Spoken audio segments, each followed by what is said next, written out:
We remain steadfast in our commitment in delivering local news that matters, stories that inspire, enriching the lives of Filipinos in Mindanao, in the Philippines and across the globe.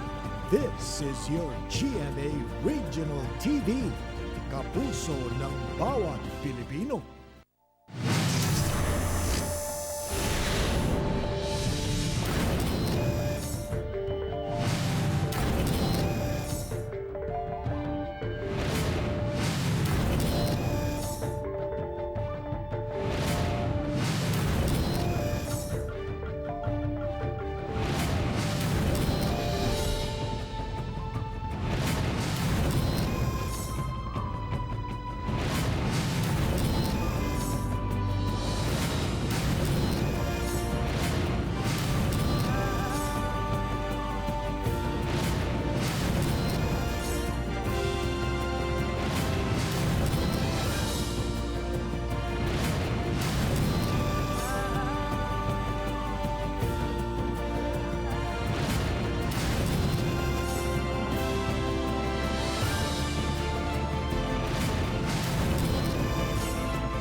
Ito ang GMA Regional TV, One Mindanao.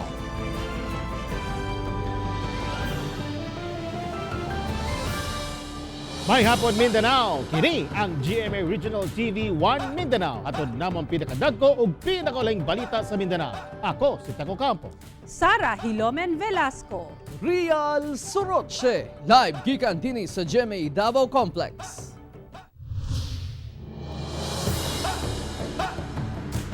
Usa ang kumpirmadong patay sa nahitabong landslide sa Davao City kagina buntag.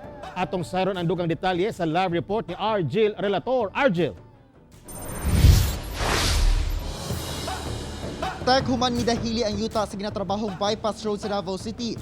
Namatay ang usa ka siklista human natabunan. Dako ang naukang sa taas nga parte sa bukid sa Purok Santo Niño, Barangay Mandug, Davao City.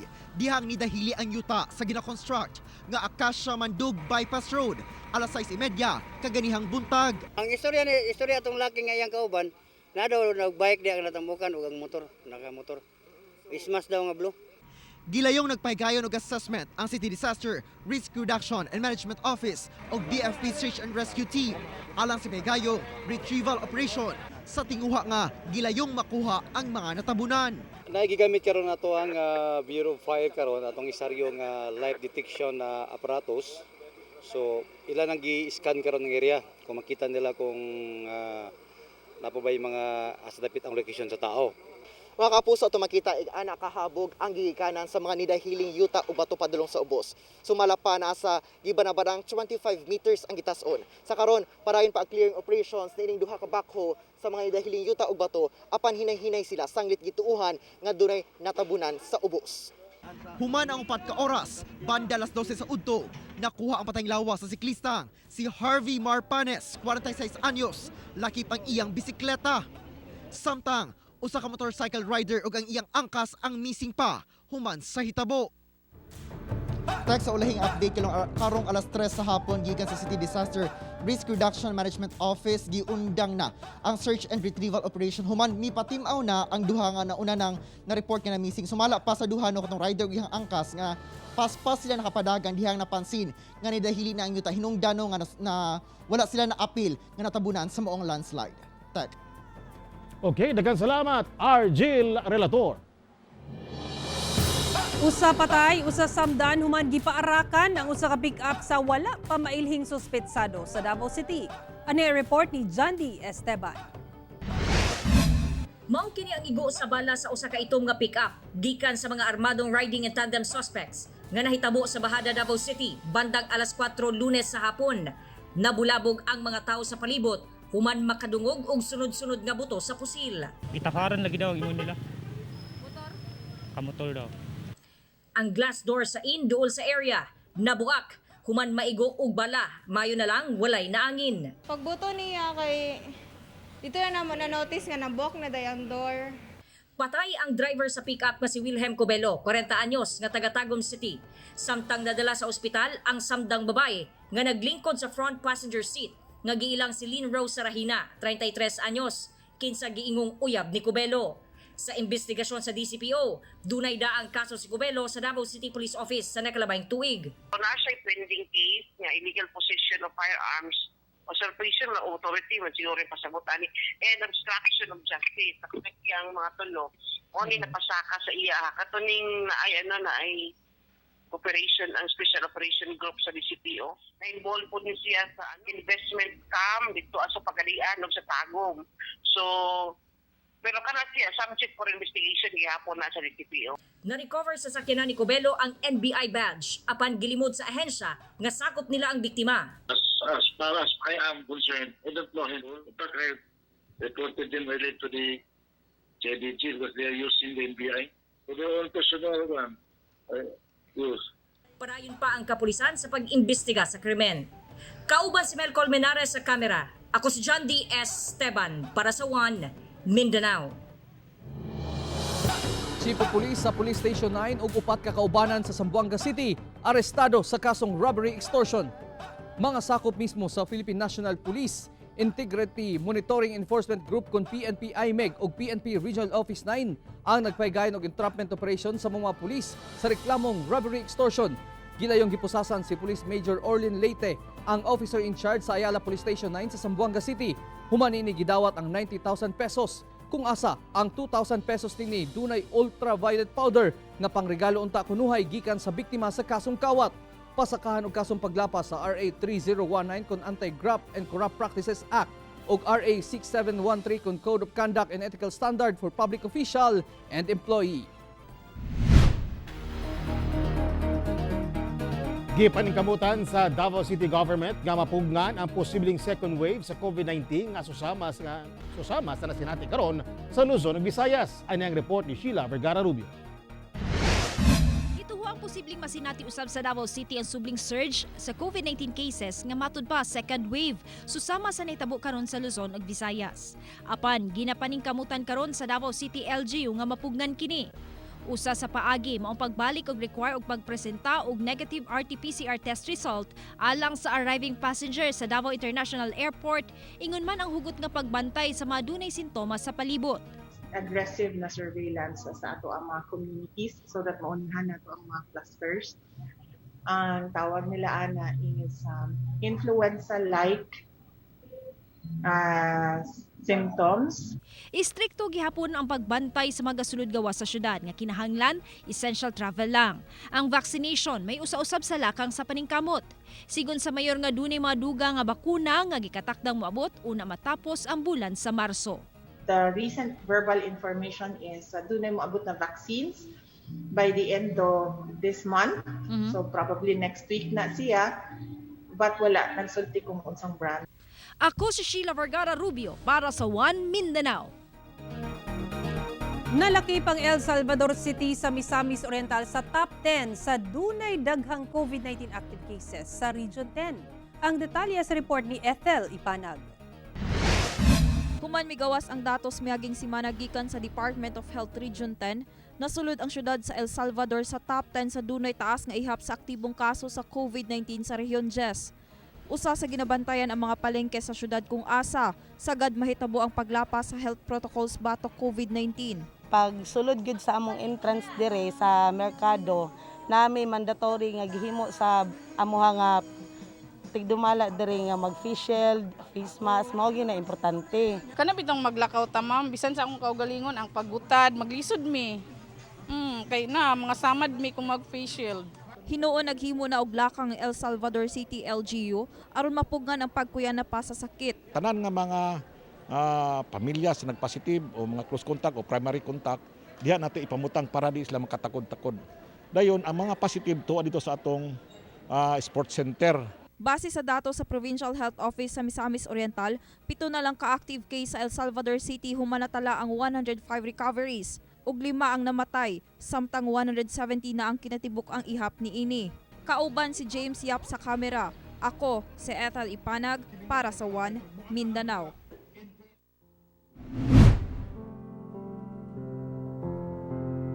Pipila ka mga deboto sa Divine Mercy Shrine sa El Salvador City, hinay-hinay ng mibisita apan minimum public health protocol, hugot nga gipatuman ato ibalik si Ethel Ipanag.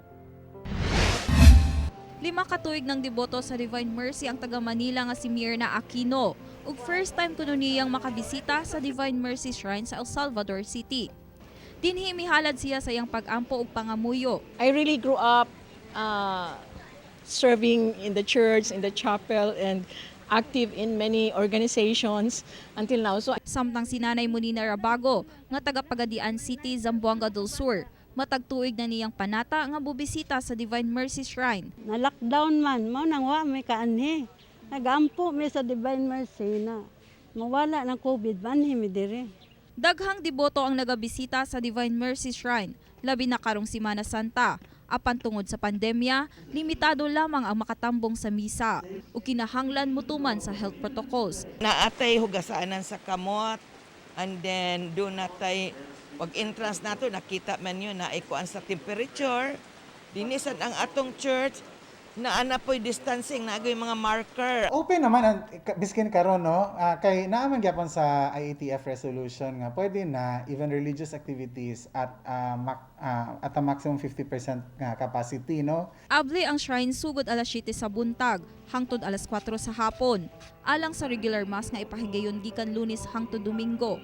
Gihan ay pa sa El Salvador City LGU ug Provincial IATF Misamis Oriental ang pinal nga guidelines alang sa mga mudagsa sa Divine Mercy Shrine karong Semana Santa. Samtang sa tulunan Cotabato Province, giandam na sab ang Shrine of the Divine Mercy alang sa pag-abli niini karong Semana Santa. Ginaayos na ang altar ug ang palibot sa simbahan kung asa dunay 50-foot statue sa Divine Mercy ug Station of the Cross. Gikatakda kining ablihan usa ka semana una ang pag-obserba sa Semana Santa. Padayon ang pahinumdum sa simbahang Katoliko nga sundon ang health protocols batok COVID-19.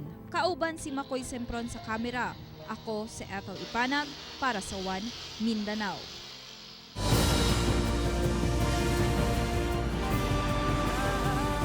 Ito ang GMA Regional TV, One Mindanao.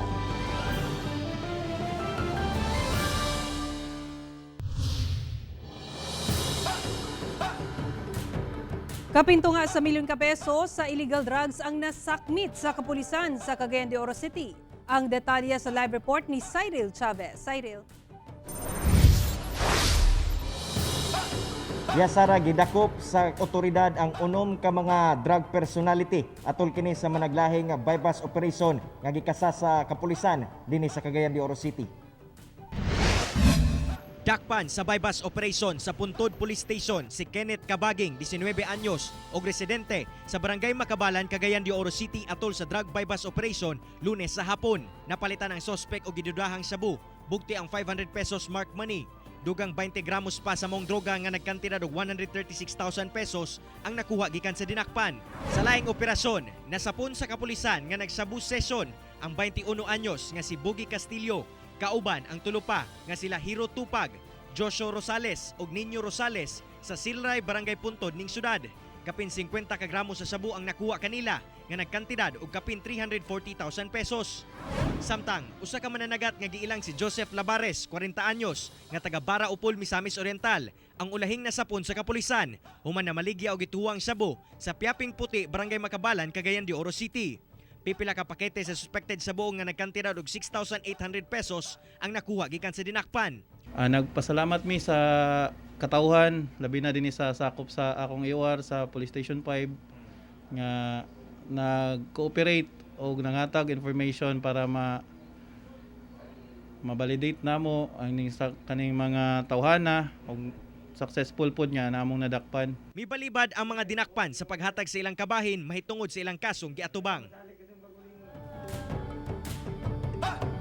Sara kasong paglapas sa Comprehensive Dangerous Drugs Act ang atubangon sa mga dinakpan. Anana sila karon sulod sa prisuhan sa Puntod Police Station. Sara. Okay, dagang salamat, Cyril Chavez. Amahan nga milugos sa upat ka anak nga babae, patay human kuno misukol sa otoridad nga mudakop kaniya. Ang detalye sa report ni GMA Regional TV 1 Mindanao News Stringer, Alde Hampong. Napusilan patay kining usa ka amahan dihang misukol kuno sa mga pulis nga mo aresto kaniya human gireklamo og pagpanglugo sa iyang upat ka mga anak nga babae sa usa ka hilit nga barangay sa Mahayag, Zamboanga del Sur. Matigbas na unta siya, naglayog sila sa sundalo until nga pusilan siya og dito ang resulta sa iyang kamatayon. Una ni ini nakasibat kuno ang tulo ka mga anak sa kamot sa ilang amahan o giubanan sa ilang inahan aron isumbong sa kapulisan ang krimen. Ang isa pa nila kaigsuon nga babae nabilin pa kuno uban ng ilang amahan. Katong pamilya, especially itong mga victim, niagtugid sa among buhatan kaya nagreklamo sila regarding sa pangabuso sa ilang kaugalingong amahan. Base sa investigasyon, makahigayon og dugos ang amahan sa iyang mga anak tungod tagdugay muli ang asawa niini gikan ng inabuhi. Nag-edad 13, 15, 18 ug 20 ang mga biktima. Apan sumala pa, gagmay pa lang sila, gisugda na sila og abuso sa amahan. Ang katong isa, matud pa, nahilabtan na siya nga morog kapulo na siya nahilabti. Pero ang uban, nalimot sila sa date pero kadaghan na daw sila nabusaran sa ilang amahan. Gisagop una ang mga biktima sa Municipal Social Welfare and Development Office. Ako, si Audi Hampong, para sa One Mindanao. Sa 80 ka mga barangay sa Cagayan de Oro City, 20 na ang naigo og African swine fever. Ang detalye sa report ni Ethel Ipanag. Miabot na sa 20 ka barangay ang napektuhan sa African swine fever. Human madugang ang 8 ka mga barangay nga mao ang Pagatpat, Puntod, Makabalan, Bulwa, Tumpagon, Gusa, Lapasan ug FS Kataniko. Gani ang barangay Puntod gipailalom gilayon sa active surveillance alang sa pagkuha og blood sample sa mga baboy nga nasud sa 500-meter radius gikan sa ground zero. Una, nangita mi kung asa ang lugar nga lungan sa maong mga baboy. Samtang sa barangay Makabalan, di nasulod sa 500-meter radius gikan sa boundary sa barangay Puntod. Kamulo na usab ang paghatag og cash assistance alang sa apektadong hog raisers. Sobra 40 ka baboy na ang nakal gikan sa 17 ka magbababoy nga naapektuhan. Atong mga affected na itong mga hog raiser, ato na yung tagaan gikan sa syudad ang mga 2,000 bali una nga gihatag sa city bit diri sa atong mga hog raiser nga affected. Sa tibuok syudad miabot na sa 725 ka hog raisers ang napektahan sa ASF ug 2,783 na ang na-depopulate. Gipaningkamutan karon sa LGU ug sa Department of Agriculture nga makontrol ang pagkatag sa ASF sa Cagayan de Oro City. Kauban si James Yap sa kamera. Ako si Ethel Ipanag para sa One Mindanao. Usa ka dolphin ang giluwas sa Cotabato City human napalgan ubos sa kabalayan sa lugar nga dunay mga samad. Nakita sa residenteng si Alhamid Udin Iding ang dolphin sa baybayon sa Purok 2 Barangay Mother Kalanganan, Cotabato City samtang naligo kini sa sapa. Gikuha niya kinidayon ubos sa kabalayan ug didto nakita ang mga samad sa dolphin nga daw naigo og propeller sa bangka. Gilayong gireport kini ngadto sa kapulisan ug sa BFAR nga misusi sa kahimtang sa dolphin. Gibuhian rasab ang dolphin sa dagat. Garbo karon kining usa ka Davaoenya nga top 8 sa physician licensure exam. Ug dili lang kausa siya nag-top, sangli top 7 usab siya sa Medical Technologist Board Examination niadtong 2014. Ato siyang ilailahon sa report ni Sheila Vergara Rubio. Way kinutuban ang kadipay ni Johnny Lea Prieto Miedes, 26 anyos, taga Panabo City sa Davao del Norte, kinsa 8th placer karon sa March Physician Licensure Examination sa grado nga 87%. Wa kuno niya damha nga mag-tops siya. Sanglit lisod kuno ilabi na nga dili ilalim ang ilang review taliwala sa pandemya sa COVID-19. The worst actually, nag-andam na ko sa akong basa ko na pud daw. I was expecting the worst, Jud. It's very hard for me actually. So when I got the news, na-shock jud pud ko. Apan dili lang kini ang iyang kadaugan. Sanglit niya atong 2014, top 7 usab siya sa board exam sa iyang unang kurso nga Medical Technology. Saysay niya bisan siyang achievement sa board exams. Average student lang kuno siya. Apan sugod high school, kutob siyang pagtungha sa San Pedro College ug Davao Medical School Foundation. Naningkamot siyang makakuha og nindot nga grado, ilabi na nga scholar siya. Ang damgo nga mahimong doktor ug nga mahatagang nindot nga kahimtang sa kinabuhi ang iyang ginikanan kinsa mga regular worker kuno ang nagtuklod kaniya nga maningkamot. Since nag-top ko dati, So medyo nanay more expectation gud gyapon sa gikan sa ilaha. So moto pero since mas dako man gud siya karon na physician ba kaysa una medtech and then karon physician doktor niya wow na jud siya para sa ilaso. Tambag niya sa mga nangandoy mahimong doktor apan way ikasarang sa kinabuhi, maning kamot lang nga makasulod og scholarship. Plan ko for now, nag-submit ako application ma'am sa SPMC for Pato Department po. Yes, Pathology Department po ng SPMC. Kauban si Bebot Kahes sa kamera. Ako si Sheila Vergara Rubio para sa One Mindanao. Arestado ang top 1 most wanted nga sakop sa rebelling NPA sa Surigao del Sur. Nailhan ang nadakpan nga si Renalyn Tejero alias Tiray nga taga Ilianga, Surigao del Sur. Matod sa PRO 13, primary suspect si Tiray sa brutal nga pagpatay so sa kakani rebelde nga si Zaldi Ibanez ug Dato Bernardino Astudillo niadtong March 19, 2020 sa barangay Magruyong, San Miguel, Surigao del Sur. Pinasikat sa search warrant, arestado ang bagong drug personality sa pagpayhot og iligan nga droga nga si Julian Rodriguez nga taga Purok Sari-Sari, barangay Golden Ribbon, Butuan City. Nakuha gikan sa suspect ang 5 kagramo nga suspected shabu nga nagkantidad og 52,000 pesos ug mga paraphernalia. Sa Zamboanga City, gibalhin na sa Western Mindanao Command ang 4 ka Indonesian nationals nga gidagit Enero sa miaging tuig ug di-rescue sa Joint Task Force Tawi-Tawi niadtong March 18. Gipailawom sila sa medical check-up. Gilaumang i-turn over sila sa embahada sa Indonesia.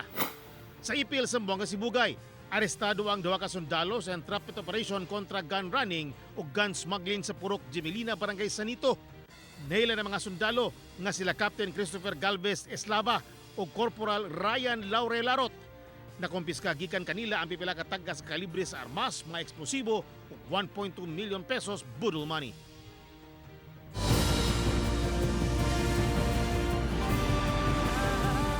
Ito ang GMA Regional TV, One Mindanao.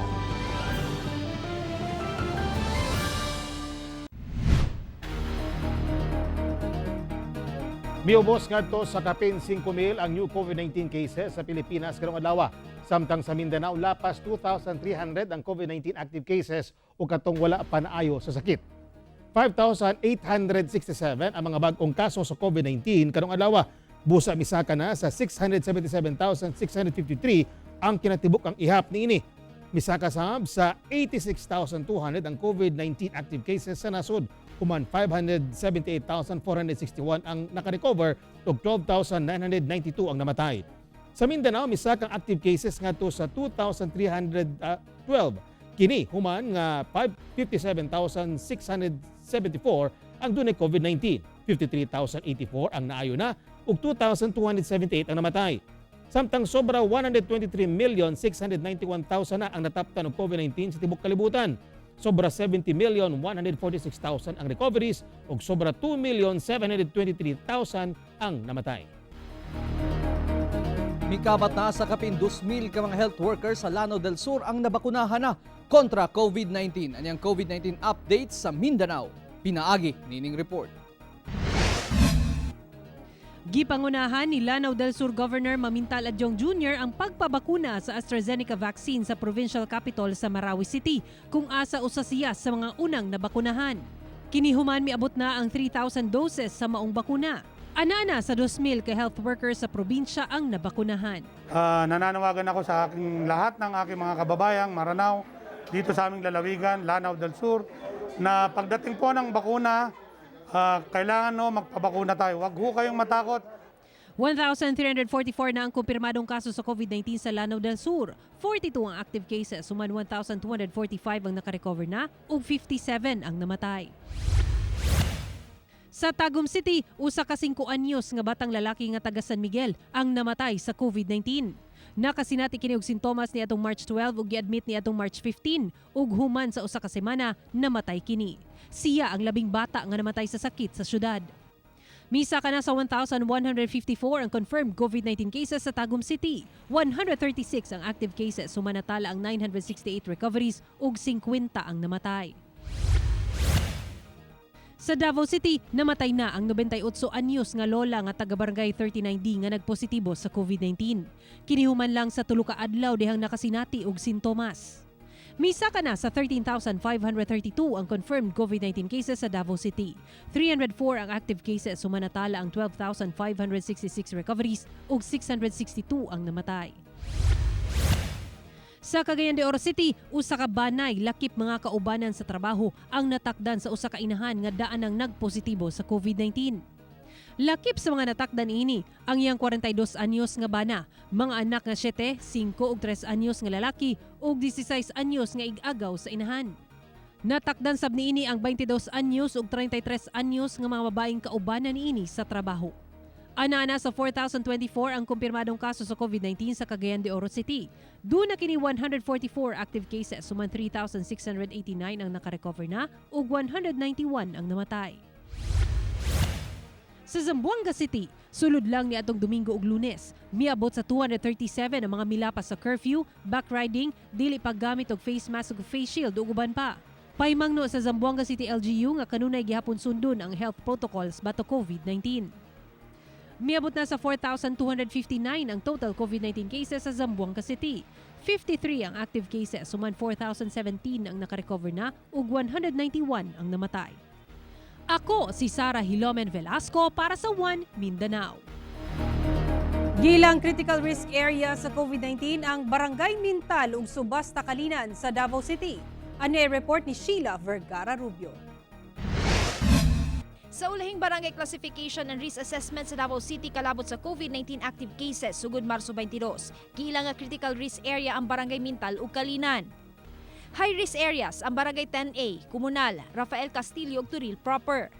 High risk base sa kadul sa critical risk area ang Bago Oshiro, Balingaing, Kawayan, Bulig, Sirib, Santo Niño Tugbok, Tagakpan, Tugbok proper ug Wangan. Moderate risk barangays usab ang 11B, 15B, Bago Aplaya, Balyok, Governor Pasiano Bagoy, Maa, Pampanga, sa Takunan ug Tibungko. Moderate risk barangays base sa kaduol sa high-risk areas ang 4A, 8A, 9A, 19B, A Angyong to Senior, Kabantian, Crossing Bayabas, Dalyao, Indangan, Lapu-Lapu, Yulisada, Panakan, San Antonio, Ubalde ug V. Hizon Senior. Samtang ang 141 ka barangay nga wala na mention, giila nga low and minimal risk barangays. Ako si Sheila Vergara Rubio para sa One Mindanao.